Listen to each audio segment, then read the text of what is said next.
السلام علیکم ورحمۃ اللہ وبرکاتہ۔ الحمد للہ رب العالمین وبہ نستعین والصلاة والسلام علی سید الانبیاء والمرسلین اما بعد۔ بسم اللہ الرحمن الرحیم۔ قال النبی صلی اللہ علیہ وسلم صلو کما رأیتمونی اصلی۔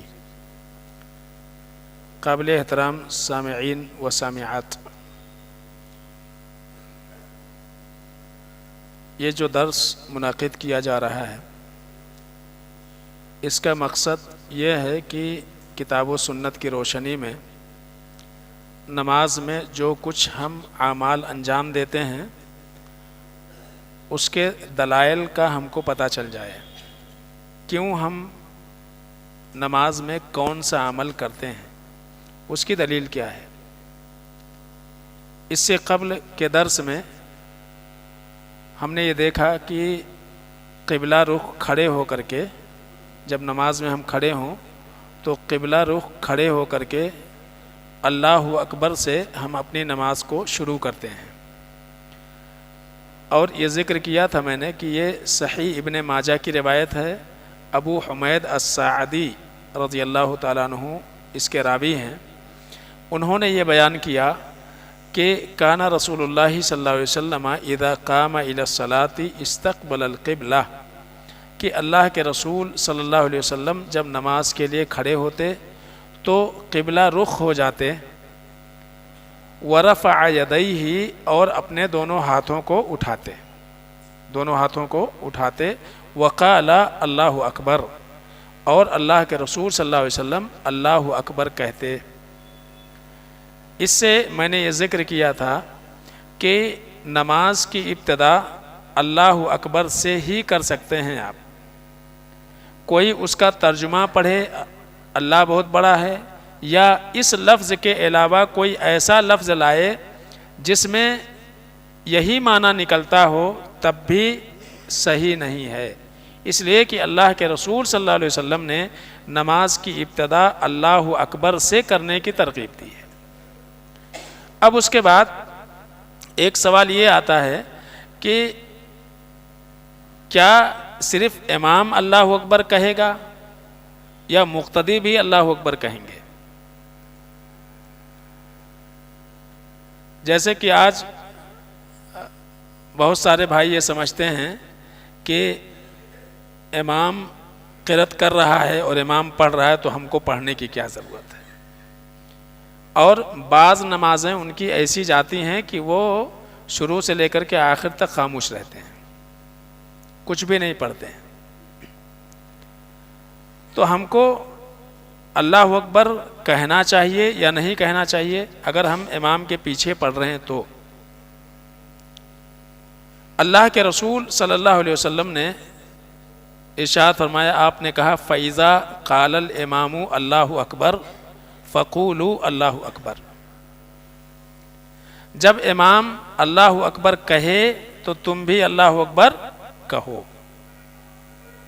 اب جہری نماز ہے یا سری نماز ہے، امام تو زور سے کہے گا، مقتدی کو آہستہ کہنا ہے، لیکن کہنا ہے، من میں نہیں چلے گا، اس لیے کہ اللہ کے رسول صلی اللہ علیہ وسلم نے قولو، یعنی قولو، قالا یا قولو کے معنی کہنا ہوتے ہیں، جو ہم الفاظ سے لفظ سے بولتے ہیں۔ اب امام نے کہا اللہ اکبر، ہم من میں کر لے رہے تو نہیں چلتا، اس لیے کہ کہنا ہے۔ اللہ کے رسول نے کہا کہ جب امام اللہ اکبر کہے تو اللہ اکبر کہو۔ فَإِذَا قَالَ سَمِعَ اللَّهُ لِمَنْ حَمِدَهُ، اور جب امام سمیع اللہ لمن حمدہ کہے، فَقُولُوا رَبَّنَا لَكَ الْحَمْدُ، تو تم ربنا لک الحمد کہو، ٹھیک ہے، ربنا لک الحمد کہو۔ اس سے پہلی بات تو یہ پتہ چلی کہ امام جب تکبیر کہے یعنی اللہ اکبر کہے تو مقتدی کو بھی اللہ اکبر کہنا چاہیے۔ آپ تنہا بھی نماز پڑھ رہے ہیں تو اللہ اکبر سے آپ شروع کریں گے، اور تکبیر انتقال جہاں جہاں ہے وہاں آپ تکبیر بولیں گے، اور سمی اللہ لمن حمدہ امام کہے تو مقتدی کو کیا کہنا ہے؟ ربنا ولک الحمد۔ اس سے یہ بھی پتہ چلا کہ مقتدی سمی اللہ لمن حمدہ نہیں بولے گا، مقتدی کیا بولے گا؟ ربنا لک الحمد، یہ مقتدی بولے گا۔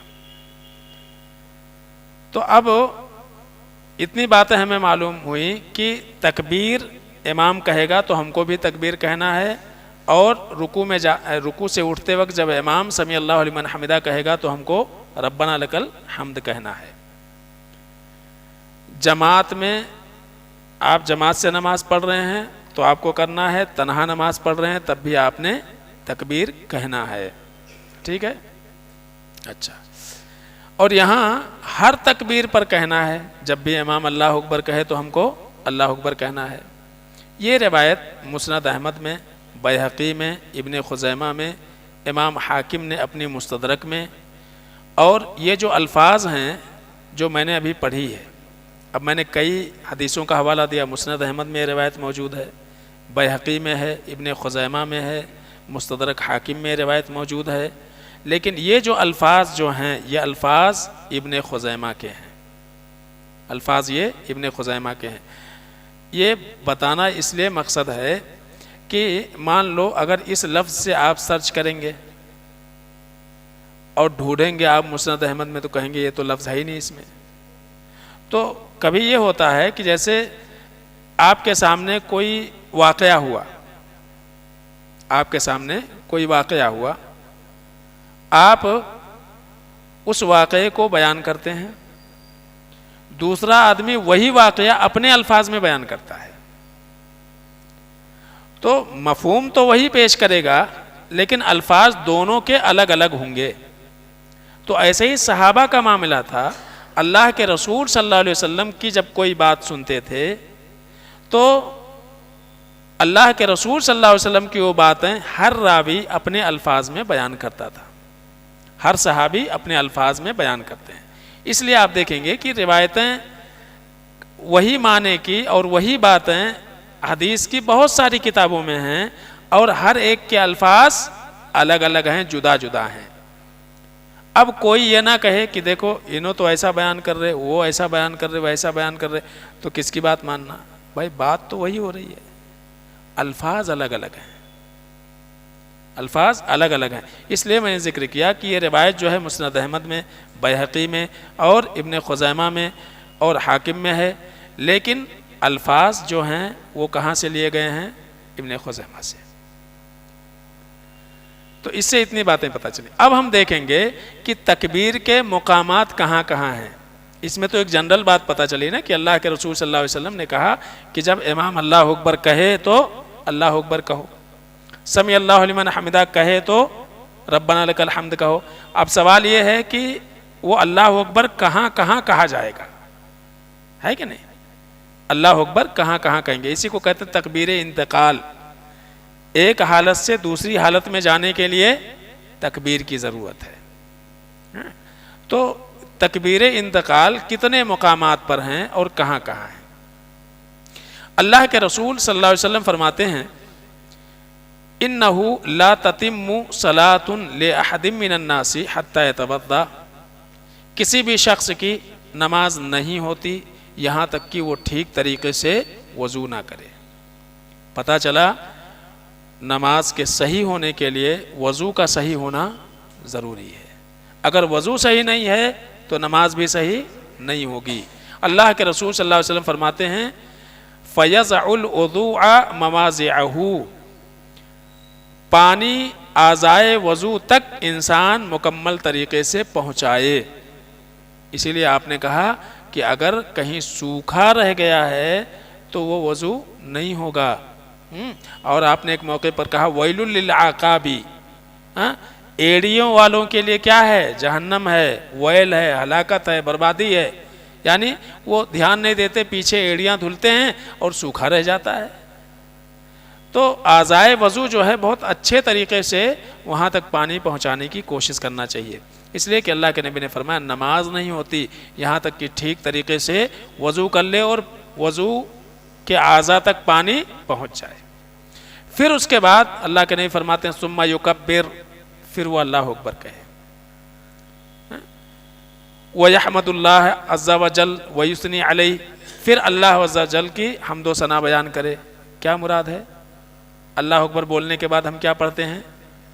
ثنا۔ تو وہی اللہ کے رسول صلی اللہ علیہ وسلم بیان کر رہے ہیں کہ اللہ اکبر بول کے کیا پڑھنا ہے؟ ثنا پڑھنی ہے، ٹھیک ہے۔ اب چاہے سبحانک اللہم و بحمدک پڑھو یا اللہم باعد پڑھو، یا اسی طرح سے اور کئی الفاظ اللہ کے رسول صلی اللہ علیہ وسلم سے ثابت ہیں، ان میں سے جو آپ کو یاد ہو وہ پڑھو، ثنا پڑھو۔ پھر آپ نے فرمایا وَيَقْرَأُ بِمَا تَيَسَّرَ مِنَ الْقُرْآنِ، اور پھر قرآن سے جہاں سے جتنا انسان کو یاد ہو اپنے آسانی کے اعتبار سے اتنا پڑھ لے۔ تو یہاں بما تیسر من القرآن کا معنی یہ ہے کہ جہاں سے اس کو میسر ہو۔ پتہ چلا قرآن میں نماز کی حالت میں کہیں سے بھی تلاوت کی جا سکتی ہے، کہیں سے بھی تلاوت کی جا سکتی ہے۔ بعض لوگ بولتے نہیں ترتیب شرط ہے، آپ پہلی رکعت میں سورہ ناس، دوسری رکعت میں سورہ فلق نہیں پڑھ سکتے، الٹا ہو جاتا ہے۔ ایک میں سورہ فلق پڑھی تو دوسرے میں ناس ہی پڑھنا چاہیے، ترتیب شرط نہیں ہے، یاد رکھیے۔ اس لیے کہ اللہ کے رسول صلی اللہ علیہ وسلم نے کیا فرمایا کہ یقرؤ بما تیسر من القرآن۔ ایک آدمی کو سورہ ناس یاد ہے اور سورہ کوثر یاد ہے، اب پہلی رکعت میں اس نے سورہ ناس پڑھ لیا، دوسری رکعت میں کوثر پڑھ رہا ہے، تو کیا اس کا یہ مطلب نکلتا ہے اس نے قرآن الٹا کر دیا؟ تو ایسا بہت سارے لوگ باور کرانے کی کوشش کرتے ہیں کہ انہوں نے تو نماز کے قرآن کی ترتیب بدل دی، آخر میں سورہ ناس ہے تو آخر میں اس کو پڑھنا چاہیے، سورہ کوثر پہلے ہے تو سورہ کوثر کو پہلے پڑھنا چاہیے۔ ایسی بات نہیں ہے، اس لیے کہ اللہ کے رسول صلی اللہ علیہ وسلم نے اس کی قید نہیں لگائی ہے۔ ہاں ترتیب کہاں نہیں بگاڑنا چاہیے اس بات کو سمجھ لیجیے۔ ایک سورہ 20 آیتوں کی ہے، اب آپ پہلی رکعت میں آخر کی رکوع پڑھ لیں اور دوسری رکعت میں پہلی رکوع پڑھ لیں، یہ کیا ہو جائے گا؟ غلط ہو جائے گا، اس لیے کہ یہاں معنی بدل جائے گا۔ ایک جو ہر سورہ ایک مستقل، میں نے اس سے پہلے بھی ذکر کیا تھا کہ ہر سورہ کیا ہے؟ مستقل ایک کتاب ہے، ہر سورت مستقل ایک کتاب ہے، اور قرآن 114 کتابوں کا مجموعہ ہے۔ قرآن کیا ہے؟ 114 کتابوں کا مجموعہ ہے، وہ سمجھ رہے نا؟ تو ہر سورت کا ایک مضمون ہے، وہ ایک مستقل کتاب ہے۔ اب آپ پہلے 4 نمبر کی آیت پڑھ لیں، پھر اس کے بعد دوسری رکعت میں 2 نمبر کی آیت پڑھیں، غلط ہو جائے گا۔ تو یہ ترتیب نہیں ہونا چاہیے۔ ہاں اتنا ہے کہ آپ کو جہاں سے بیچ میں سے آپ کو یاد ہے وہاں سے پڑھ لو، کوئی حرج نہیں ہے۔ تو جو یاد ہو وہ پڑھ لے۔ پھر اس کے بعد اللہ کے نبی فرماتے ہیں ثم یقول اللہ اکبر، پھر اللہ اکبر کہے۔ یہ کتنے نمبر کا اللہ اکبر ہوا؟ 2 نمبر ہے نا۔ پہلے تکبیر تحریمہ جس کو ہم کہتے ہیں، پہلی مرتبہ اللہ اکبر بولے، اس کے بعد پھر آپ نے ثنا پڑھا اور قرآن پڑھا، قرآن میں آپ کے سورہ فاتحہ اور جو یاد ہے وہ، اس کے بعد پھر اللہ اکبر۔ پھر اللہ کے نبی فرماتے ہیں ثم یرکع، پھر رکوع کرے، حتی تطمئن مفاصلہ، یہاں تک کہ اس کے جوڑ آرام پا جائیں۔ رکوع کیسا ہونا چاہیے کہ انسان کا جوڑ آرام پا جائے، اطمینان، سمجھ رہے نا؟ اطمینان ہونا چاہیے۔ ثم یقول سمع اللہ لمن حمدہ، پھر وہ اللہ جو ہے سمع اللہ لمن حمدہ کہے، حتی یستوی قائما، یہاں تک کہ اچھے طریقے سے سیدھا کھڑا ہو جائے، سیدھا کھڑا ہو جائے۔ ثم یقول اللہ اکبر، اور پھر وہ اللہ اکبر کہے۔ اب یہ کتنے نمبر کا اللہ اکبر ہوا؟ 3 نمبر کا۔ ہاں اب کہاں جا رہے ہیں آپ؟ سجدے میں جا رہے ہیں، ٹھیک ہے نا؟ سجدے میں جا رہے ہیں۔ ثم یسجد، پھر سجدہ کرے، حتی تطمئن مفاصلہ، یہاں تک کہ اس کے جوڑ آرام پا جائیں، جوڑ اس کے آرام پا جائیں۔ ثم یقول اللہ اکبر، 4تھی مرتبہ پھر اللہ اکبر کہے، وَيَرْفَعُ رَاسَهُ، اور اپنا سر اٹھائے، حتی یستوی قائدا، یہاں تک کہ اچھے طریقے سے اطمینان سے ٹھیک طریقے سے بیٹھ جائے، ٹھیک طریقے سے بیٹھ جائے۔ ثم یقول اللہ اکبر، پھر پانچویں مرتبہ اللہ اکبر کہے، ثم یسجد یعنی دوسرے سجدے کے لیے جائے، حتی تطمئن مفاصلہ یہاں تک کہ اس کے جوڑ آرام پا جائیں، ثم یرفع راسہ پھر اپنا سر اٹھائے، فیکبر پھر اللہ اکبر کہے، فَإِذَا فَعَلَ ذَلِكَ فَقَدْ تَمَّتْ صَلَاتُهُ جب اس نے اس انداز میں نماز ادا کر لیا، فقط تمت صلاتہ اس کی نماز مکمل ہو گئی۔ نماز ہو گئی مکمل؟ ایک رکعت ہوئی نا، نماز مکمل نہیں ہوئی ہے نا۔ اب کوئی اس ایک حدیث کو لے کر کے آپ کے پاس آئے، کہاں رفع یدین ہے بتاؤ، کیا کریں گے؟ ہے نا، نماز تو مکمل ہو گئی، کہاں رفع یدین ہے؟ تو نماز مکمل ہو گئی، رفع یدین نہیں ہے، تشہد بھی تو نہیں ہے، سلام بھی تو نہیں ہے اس میں، اچھا پہلی مرتبہ بھی تو رفع یدین نہیں ہے، جھگڑا کس میں ہے؟ تین جگہ جھگڑا ہے نا۔ لوگ جھگڑا کرتے ہیں کس سے؟ پہلی مرتبہ کے تعلق سے تو کسی کو جھگڑا نہیں ہے، سب ہاتھ اٹھاتے، جھگڑا وہ تین مقامات کا، اس کے علاوہ کا، تو یہاں تو کسی مقام پر نہیں ہے۔ تو اسی لیے طریقہ کیا ہے کہ کسی مسئلے کو سمجھنے کے لیے اس مسئلے سے متعلق جتنی روایتیں ہیں سب کو سامنے رکھ کر کے وہ مسئلہ سامنے آتا ہے، کسی ایک حدیث سے دلیل نہیں بنتی ہے، کسی ایک حدیث کے دلیل نہیں بنا سکتے۔ یہاں کیا ہے، اصلاح کرنے والا ان غلطیوں کی نشاندہی کرتا ہے جو غلطی سامنے والے میں دیکھتا ہے۔ یہاں اللہ کے رسول صلی اللہ علیہ وسلم نے یہ روایت جو ہے دیکھیے، ایک تو ابو داؤد میں، نسائی میں اور ابن ماجہ میں، حاکم میں رفاعہ بن رافع رضی اللہ تعالیٰ عنہ والی روایت ہے یہ، اور صحیح الجامع میں روایت موجود ہے۔ یہ اس سے پہلے روایتیں کئی بار سنے ہوں گے، اللہ کے رسول بیٹھے ہوئے ہیں، ایک صحابی آتے ہیں، نماز پڑھتے ہیں، نماز پڑھ کے آ کے اللہ کے نبی صلی اللہ علیہ وسلم سلام کرتے ہیں، آپ کیا کہتے ہیں؟ ارجع فصلی فإنک لم تصلی، جاؤ نماز پڑھو، تم نے نماز نہیں پڑھی ہے۔ اگر ہم اور آپ ہوتے تو کیا بولتے تھے؟ آنکھ کی بٹن، اب بھی تو پڑھ کے آئے ہم، آپ کے سامنے پڑھے نا، کچھ بھی بولتے نمازیں نہیں پڑھی ہم نے، ابھی پڑھ کے آئے، رکوع سجدہ قیام کیا تھا؟ نمازیں تھی نا، پڑھے ہم نے۔ لیکن صحابی رسول نے کچھ نہیں کہا، یہ ہے اطاعت اور اتباع نبی کی اور نبی کی محبت۔ گئے پھر سے وہی عمل کیا، پھر آئے، پھر سلام کیا، پھر آپ نے کہا جاؤ نماز پڑھو، تم نے نماز ہی نہیں پڑھی ہے۔ تیسری مرتبہ انہوں نے کہا اللہ کے رسول اس سے بہتر نماز ہم کو نہیں آتی ہے۔ تب اللہ کے رسول صلی اللہ علیہ وسلم نے یہ باتیں بتائیں، تم کو جب رکوع کرو تو اطمینان ہونا چاہیے، کھڑے ہو اطمینان ہونا چاہیے، سجدے کرو اطمینان ہونا چاہیے۔ تو جو کمی اللہ کے رسول صلی اللہ علیہ وسلم نے ان کے اندر دیکھی، اس کمی کی نشاندہی کی پوری نماز نہیں اللہ کے رسول صلی اللہ علیہ وسلم نے سکھائی ان کو، نماز تو پوری ان کو آتی تھی، لیکن کیا کمی تھی ان کے اندر؟ اطمینان کی کمی تھی۔ آج جیسے لوگوں میں اطمینان کی کمی ہے، سیدھے سے کھڑے نہیں ہوتے کہ رکوع کے لیے سجدے کے لیے تیار رہتے ہیں، یہاں تک کہ بعض لوگ جھک جاتے ہیں، بعض لوگ تو باقاعدہ کپڑے بھی سمیٹ لیتے ہیں، ابھی امام نے اللہ اکبر نہیں کہا یہ جھک جاتے ہیں، اور امام نے اللہ اکبر کہا ابھی امام پہنچا نہیں زمین تک، یہ پہلے پہنچ جاتے ہیں۔ یہ حالت ہے، اور ایک سجدے کے بعد دوسرا سجدہ اتنا تیز، اس میں کہاں ہے اللہ کے نبی صلی اللہ علیہ وسلم نے حتی تطمئن مفاصلہ، جو اللہ کے نبی نے جوڑ آرام پا جائیں، کہاں آرام ہے اس میں؟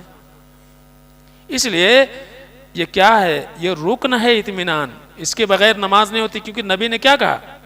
ارجع فصلی فإنک لم تصلی، جاؤ نماز پڑھو، تم نے نماز ہی نہیں پڑھی ہے۔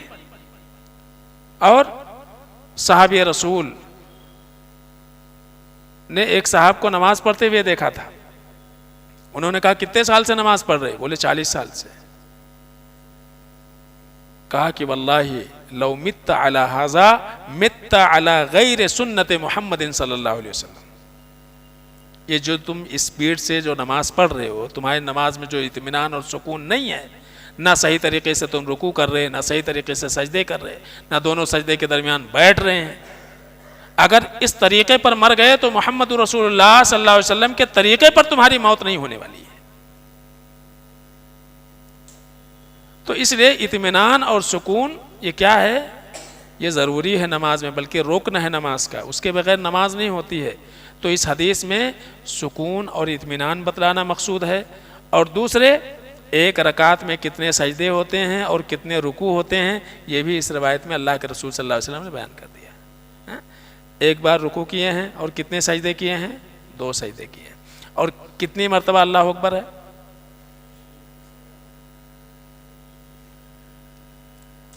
کتنی بار ہے؟ 5 بار اللہ اکبر ہے. پہلی مرتبہ اللہ اکبر بول کے آپ نے ہاتھ باندھا، پھر اس کے بعد رکوع کے لیے اللہ اکبر بولیں گے، اس کے بعد سجدے میں جانے کے لیے، اور اس کے بعد پھر سجدے سے سر اٹھائیں گے اللہ اکبر بول کے، پھر دوبارہ سجدے میں جائیں گے اللہ اکبر بول کے، اور پھر اللہ اکبر بول کے کیا کریں گے؟ کھڑے ہوں گے. تو 5 مقامات ہیں جہاں اللہ اکبر بولنا ہے. تو تکبیر کے مقامات ہم کو پتہ چل گئے. تو یہ 5 مقامات پر جب بھی امام اللہ اکبر کہے گا تو اللہ کے نبی کیا فرماتے ہیں؟ فقولوا اللہ اکبر. تو مقتدی کو بھی کیا کہنا ہے؟ اللہ اکبر کہنا ہے. اب جو ہے دیکھتے ہیں رفع الیدین کے کتنے مقامات ہیں. تکبیر تو 5 جگہ پر ہو گئی نماز میں. رفع الیدین کتنے مقام پر ہے؟ نافع فرماتے ہیں. نافع کون ہے؟ تابعی ہیں. یہ کون ہے؟ تابعی ہیں. تابعی کس کو کہا جاتا ہے؟ وہ جس نے ایمان کی حالت میں کسی صحابی سے ملاقات کی ہو اور ایمان ہی کے حالت میں اس کی موت ہوئی ہو، وہ ہوتے ہیں تابعی. تو یہ تابعی ہیں، ان کی ملاقات اللہ کے رسول صلی اللہ علیہ وسلم سے نہیں ہے، لیکن صحابی رسول عبداللہ ابن عمر رضی اللہ تعالیٰ عنہ کے عمل کو یہ بیان کرتے ہیں. کہتے ہیں ان ابن عمر کان اذا دخل فی الصلاۃ، عبداللہ ابن عمر جب نماز میں داخل ہوتے کبر اللہ اکبر کہتے، ورفع یدیہ اور اپنے دونوں ہاتھوں کو اٹھاتے، دونوں ہاتھوں کو اٹھاتے.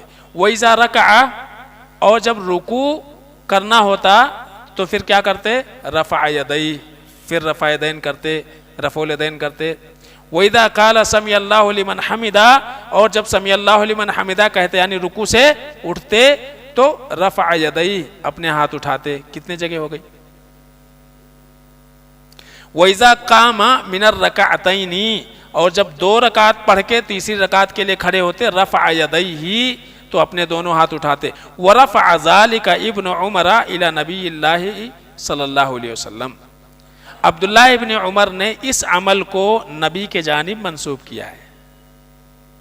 عبداللہ ابن عمر نے اس عمل کو نبی کے جانب منسوب کیا ہے کہ یہ جو میں عمل کر رہا ہوں اللہ کے رسول صلی اللہ علیہ وسلم یہی عمل کرتے تھے. یہ صحیح بخاری کتاب الاذان میں حدیث نمبر 739. یعنی عبداللہ ابن عمر رضی اللہ تعالیٰ عنہ خود بھی رفع الیدین کرتے تھے اور اللہ کے نبی جناب محمد مصطفیٰ صلی اللہ علیہ وسلم کا عمل قرار دیتے ہیں. صحابی رسول عبداللہ ابن عمر رضی اللہ تعالیٰ عنہ. اس سے پتہ چلا کہ نماز میں ان 4 مقامات پر ہم کو ہاتھ اٹھانا چاہیے. ٹھیک ہے. اور بہت ساری چیزیں یعنی اس تعلق سے بعض لوگ بولتے یہ اطمینان و سکون کے خلاف ہے. تو پہلی مرتبہ والی اگر رفع الیدین اطمینان و سکون کے خلاف عمل ہے تو پہلی مرتبہ جو کرتے وہ، اور عیدین میں جو 6 مرتبہ کرتے وہ، اپنے پاس 12 زائد تکبیریں ہیں، ان کے پاس 6 زائد تکبیریں، اس میں ہاتھ اٹھاتے تو عیدین کی نماز نہیں ہے، وہ بھی تو نماز ہے.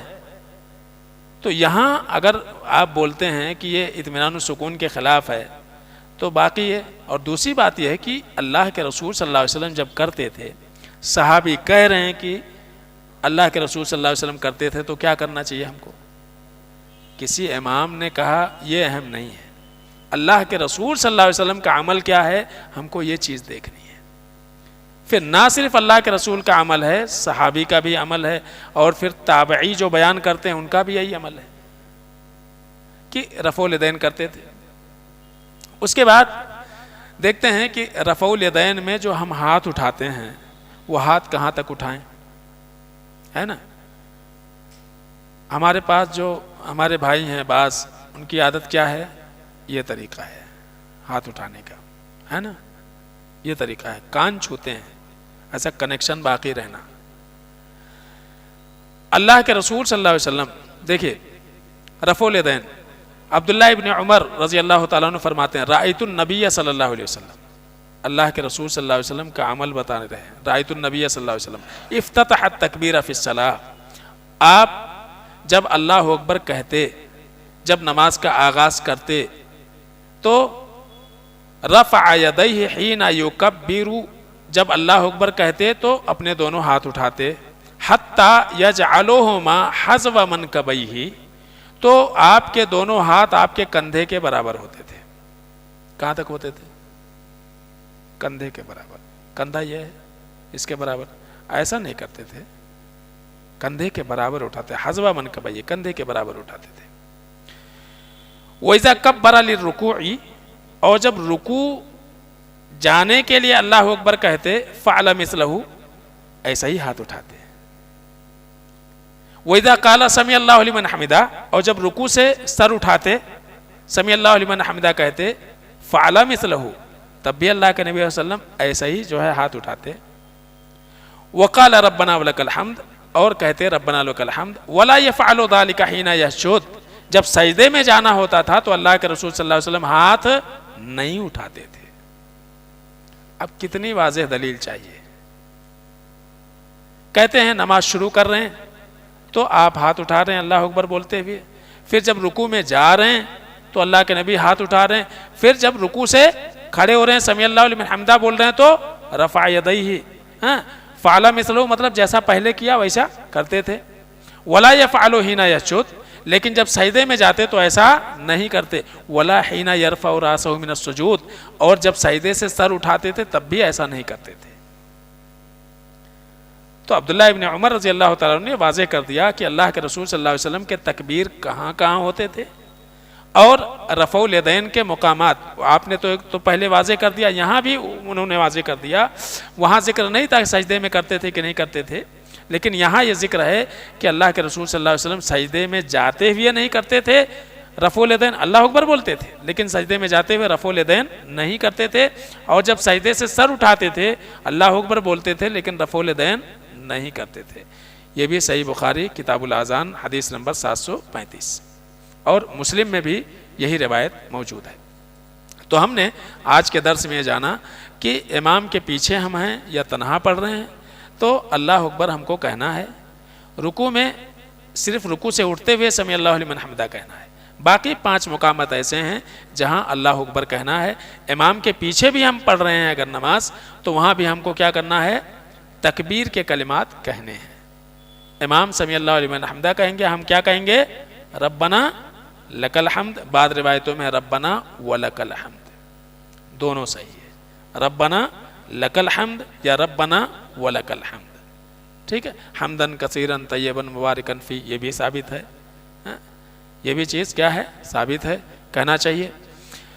اور تکبیر کے مقامات کتنے ہیں ہم نے سمجھ لیا، 4 مقامات ہیں. ایک تو نماز شروع کرتے ہوئے، دوسرے رکوع میں جاتے ہوئے، اور تیسرا رکوع سے اٹھتے ہوئے، اور چوتھا دوسری رکعت سے جب ہم تیسری رکعت کے لیے کھڑے ہوتے ہیں تب. ٹھیک ہے. دوسری بات یہ ہم نے سمجھی کہ ہاتھوں کو کہاں تک اٹھانا چاہیے، کندھوں تک. کل ذکر آئے گا کہ کانوں تک اٹھا سکتے ہیں. ٹھیک ہے، تو کندھوں تک ہم کو کیا کرنا ہے، ہاتھ اٹھانا ہے. ہمارے ہاتھ سیدھے ہونا چاہیے، دیکھیے ٹھیک ہے، بالکل سیدھے ہونا چاہیے، نہ ایسا نہ ایسا. ٹھیک ہے، سیدھا ہونا چاہیے.